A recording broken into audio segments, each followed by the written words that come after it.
गुलाब चंद दुबे जी मेरे इंट्रोडक्शन पर हल्का सा मंद मंद मुस्कुरा दिए, क्योंकि सिर्फ शिवसेना था तो मैंने शिंदे गुट बताते उनको इंट्रोड्यूस किया है। और ऐसा लगता है गुलाब चंद दुबे साहब अब चाहते हैं आप कि ये शिवसेना उद्धव गुट, शिवसेना शिंदे गुट, ये बंटवारा खत्म ही हो जाए। और आज ऐसा लगता है कि अमित शाह ने इस पर मुहर भी लगा दी है। तो कौन सी ऐसी स्क्रिप्टिंग आप लोगों ने की जिसका ट्रेलर अभी रिलीज हुआ है और पिक्चर अभी बाकी है? जी जी पूर्णिमा जी, नमस्ते नमस्ते नमस्ते। नमस्कार सर। बहुत अच्छी बात आपने कहा। और आज अपने स्क्रीन पे शिवसेना प्रवक्ता करके लिखा, बहुत अच्छा किया। गठ कहाँ होता है, अब तो गठ कहाँ रह गया, गठ खत्म हो चुका है। अब शिवसेना, जिस शिवसेना के प्रणेता हिंदू हृदय सम्राट माननीय बाला साहब ठाकरे के विचारों की संरक्षण करने वाले एक में आदरणीय मर्द मराठा हिंदू अस्मिता शक्ति के प्रतीक एकनाथ शिंदे साहब के नेतृत्व में शिवसेना संपूर्ण देश में फल फूल रहा है। पूर्णिमा जी, रही बात आपने किसी तथाकथित नेता के बारे में आपने कहा, इसके पूर्व इनके बारे में इतना ही कहना है, दो लाइन। कर जाते हैं अक्सर गलतियां, ये तजुर्बों के नाम पर भले जाहिर है उनका हासिल, मगर हासिल नहीं हो। शिवसेना दो धड़ों में बटी हुई दिख रही थी, लेकिन 2024 से लेकर के 2026 के बीच 2022 में जो बगावत हुई आदरणीय एकनाथ शिंदे साहब के द्वारा, और 2026 आते आते लोकसभा, विधानसभा, महानगर पालिका, नगर परिषद, विधान परिषद, नगर पंचायत, यानी कहने मतलब कि जमीन से लेकर के आसमान के बीच जो भी संवैधानिक विधाओं के द्वारा महाराष्ट्र के अंतर्गत चुनाव लड़े गए, लोकसभा में 47.38 हमारा स्ट्राइक रेट रहा आदरणीय एकनाथ शिंदे साहब के नेतृत्व में, यानी शिवसेना का। फिर लोकसभा में 47.38, फिर विधानसभा में आपने देखा 80 पैकी 60 हम जीत के आए, 70%। फिर विधान अभी जो महाराष्ट्र विधान परिषद अभी संपन्न हुआ है, जिसमें 17 में 8 हम चुन के आ गए निर्विरोध, और अभी 22 तारीख को जो कुछ होगा वो देश के सामने आएगा। अब ऐसी स्थिति में हमें नहीं लग रहा है कि अब यहाँ पर काया पलट की और जरूरत की आवश्यकता है, और अटकलें लगाने अब लोगों को बंद कर देना चाहिए कि असली और नकली में क्या। असली देश के समझ दिख रहा है। शिवसेना सिंबल हमारे पास, हिंदू हृदय सम्राट माननीय बाला साहब ठाकरे के विचारों को साथ में लेकर आदरणीय प्रमोद महाजन जी, आदरणीय अटल जी के द्वारा, माननीय बाला साहब के द्वारा जो बताया हुआ रास्ता था, राजनीतिक पटल था, महाराष्ट्र के बीच में जो समन्वय सामंजस्य, पूर्णिमा जी, जिन्होंने संगठन संरचना के अंशों को समायोजित कर एकता के माध्यम से जो एक समझौता हुआ था, उसके ऊपर भारतीय जनता पार्टी और शिवसेना के बीच में आज जो सामंजस्य कायम है, यही आदरणीय एकनाथ शिंदे साहब का प्रखर नेतृत्व। तभी तो अमित भाई ने आज कहा, आज कोल्हापुर में जो भी अपने वक्तव्यों के क्रम में उन्होंने कहा कि अब शिवसेना क्या, शिवसेना आदरणीय एकनाथ शिंदे का कभी गुट कहा जाता है, अब शिवसेना मतलब एकनाथ शिंदे साहब, बाकी दूसरा कोई विकल्प और कोई बचा ही नहीं अभी। और आने वाले समय में जो भी परिस्थितियां, स्थिति बदली, ठीक है, ये हमारे और पैनल पे बैठे हुए लोगों को ये भ्रम होगा कि हम तोड़ फोड़ की राजनीति करते हैं। बिल्कुल नहीं पूर्णिमा जी, नहीं होता नहीं। संजय द्विवेदी जी को अभी भी यही बात है कि आप लोग तोड़फोड़ की राजनीति करते हैं, और आपको मुझ पर यकीन नहीं तो द्विवेदी जी की जुबानी सुन लीजिए। क्यों संजय द्विवेदी जी, अभी हम लगातार चर्चा कर रहे थे, आप कहते रहे अरे नहीं पूर्णिमा जी, आप कहाँ ये पूरा एजेंडा चला रही हैं। द्विवेदी जी, हाँ सुन रही हूँ आपको। आवाज आ रही है सर, आ रही है, अभी तो आ रही है आपकी आवाज। आ रही है आपको? मैं तो चाहती हूँ कि आगे भी आप लोगों की आवाजें आती रहें।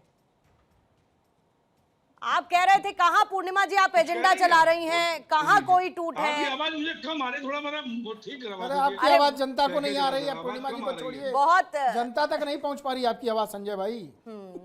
ठीक, बहुत अच्छे से मैं संजय द्विवेदी जी, मैं बहुत फुल फोर्स के साथ अपना सवाल पूछ रही हूँ, लेकिन वो फुल फोर्स आपकी एकदम शून्य क्यों नजर आ रही है?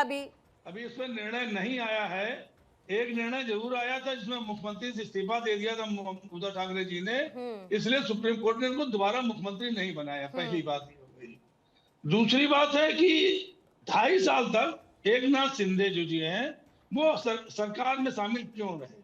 अगर माननीय बाला साहब ठाकरे का प्रेम था तो उनको मुख्यमंत्री नहीं बनना चाहिए था, पहली बात। और लड़के को सांसद नहीं बनवाना चाहिए था बालासाहेब ठाकरे जी। भाई यही तो दोष नहीं, लगाया नहीं, था संजय जी। सब आदि ठाकरे नहीं, को, नहीं, ये आपने ये बनवा दिया, संकल्प सिर्फ विधायक गुलाबचंद जी बनवा एक दिया, सेकंड, गुलाबचंद दूसरा जी एक मुख्यमंत्री सेकंड, मुख्यमंत्री गुलाबचंद वाली जी बात एक हम सेकंड, बता रहे हैं आपको। मुझे ओपनिंग इनके स्टेटमेंट, दीपक गुलाबचंद जी मेरी उनसे ओपनिंग बात स्टेटमेंट, हुई थी, ओपनिंग मैंने स्टेटमेंट वो प्लीज भेजा भी आपके पास, आपको मिल जाएगा भी।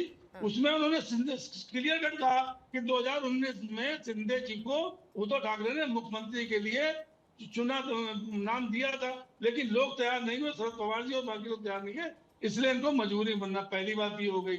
दूसरी बात, जब कोई मैटर सुप्रीम कोर्ट में हो तो इस तरह की बातचीत नहीं करनी चाहिए। दूसरी बात है कि किस उसमें लिखा तो हुआ, जब मुझे ये बता दीजिए, मैटर चुनाव पार्टी आयोग के अंदर था, कौन सा चुनाव आयोग है द्विवेदी जो साहब, सही काम कर रहा है? जब ये चुनाव मामला आयोग पार्टी बिल्कुल के अंदर भारतीय था, जनता पार्टी के पक्ष में तब काम आप कर रहा है, लोगों ने जिस इस तरह पर से कितनी देखिए, बात कर ली? अब टीएमसी भी कल, द्विवेदी टीएमसी साहब, ममता बनर्जी की नहीं द्विवेदी रहेगी। साहब, अभी शरद पवार जी की आपकी पार्टी समस्या शरद पवार जी द्विवेदी की साहब नहीं ज्यादा बड़ी है, परिवारवादी छोड़िए बातें टीएमसी करते को, हैं। और परिवारवादी अभी छोड़ पार्टियों दीजिए के टीएमसी को। इनका जो है अभी आपकी पार्टी की समस्या इससे ज्यादा विकराल है। मुझे लगता है द्विवेदी साहब उस पर थोड़ा सा फोकस अभी ज्यादा करना चाहिए। आपकी पार्टी की समस्या ज्यादा विकराल है। मेरा ऑडियो चेक करेंगे द्विवेदी साहब के पास जा रहा है या नहीं जा रहा है। ऐसा लगता है मेरी बात वो सुन रहे हैं या सुन के अनसुना कर दे रहे हैं, मैं श्योर नहीं हूँ। द्विवेदी साहब सुन पा रहे हैं आप मुझे? सुन के अनसुना कर रहे हैं।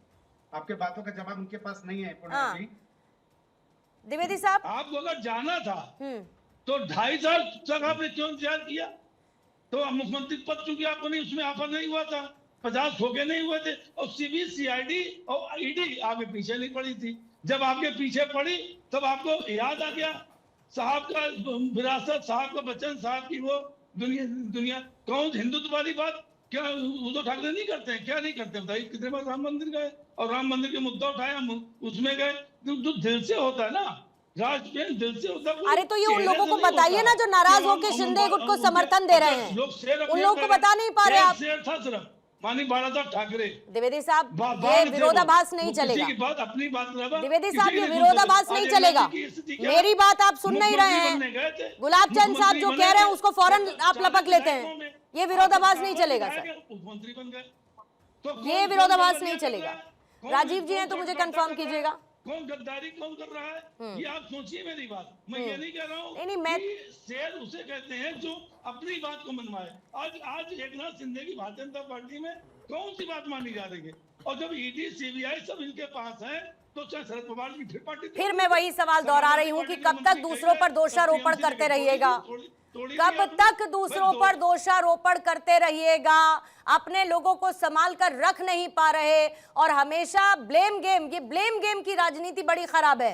अपने में कमी है लेकिन नहीं देखेंगे, दूसरे पर आरोप फौरन लगा देंगे। गुलाब चंद जी जल्दी से इसका काउंटर रखिएगा, फिर उसके बाद चित्रा जी, सीमा जी आपके पास आती हूँ, सौरभ जी आपके पास भी। उर्मा जी, श्रद्धेय बालासाहब ठाकरे का ये फरमान था कि कभी भी ठाकरे परिवार का कोई व्यक्ति सत्ता में नहीं आएगा, कभी सत्ता के शीर्ष नहीं बनेगा, कोई मुख्यमंत्री कोई मंत्री नहीं बैठेगा और कभी चुनाव नहीं लड़ेगा। ये संजय द्विवेदी जी भूल रहे हैं। और जब भी एक शिवसेना संगठन का कोई, चाहे रिक्शा चालक हो, चाहे भाजी बेचने वाला हो, चाहे छोटे से छोटे तबका व्यक्ति होगा, वो फर्श से लेकर के अर्श से लेकर के फर्श का दूरी तय करेगा। ये मानी बालासाहब ठाकरे जी का फरमान था। हमने कहा कि अगर इन्होंने 2.5 साल के लिए अगर इन्होंने अपनी सम्मति दी, अपने दल के तरफ से इनको रिकमेंड की, इनकी क्या मजबूरी हो? शरद पवार साहब बोलिए, लोग बोल दिए, इसका मतलब बात मान लिए और ये खुद मुख्यमंत्री बन बैठे और बेटों को कैबिनेट मिनिस्टर बना दिए और बेटे को चुनाव लड़ाना शुरू कर दिए। सच पूछे तो माननीय बालासाहब ठाकरे की परंपरा को तोड़ने का काम कहीं से शुरुआत हुआ तो उनके घर से हुआ, उनके पुत्र ने किया, उनके नाती ने किया, उनके लोगों ने किया। इसलिए आज उनको यह दुष्परिणाम भुगतने के लिए आज इन विवश हो गए हैं। आज अभी तो कुछ नहीं, अभी तो 6 टूटे हैं। आने वाले भविष्य में भी देखिए क्या क्या होता है पूर्णिमा जी। अभी कहना बहुत तो एक भी नहीं छोड़ेंगे। नहीं, हमारे छोड़ने से लोग उनको नहीं छोड़ेंगे। हम क्यों ना, हम कहाँ साहब, आपने तो द्वार पे रेड कारपेट बिछा रखा है, फिर आप कहते हैं we have no role to play. ऐसा थोड़ी होता है। हम खाली रेड कारपेट जरूर बिछा के रखे हैं। हम तो संजय द्विवेदी कहते हैं कि समय रहते भाई हमारे हैं, आ जाए, क्योंकि उन्होंने शिवसेना के लिए अयोध्या में और लखनऊ में बहुत कुछ किए हैं। अभी वो भ्रम की स्थिति में है। भाई साहब, संजय द्विवेदी जी बहुत जल्दी करिए, लेट हो जाएगा। ठीक है।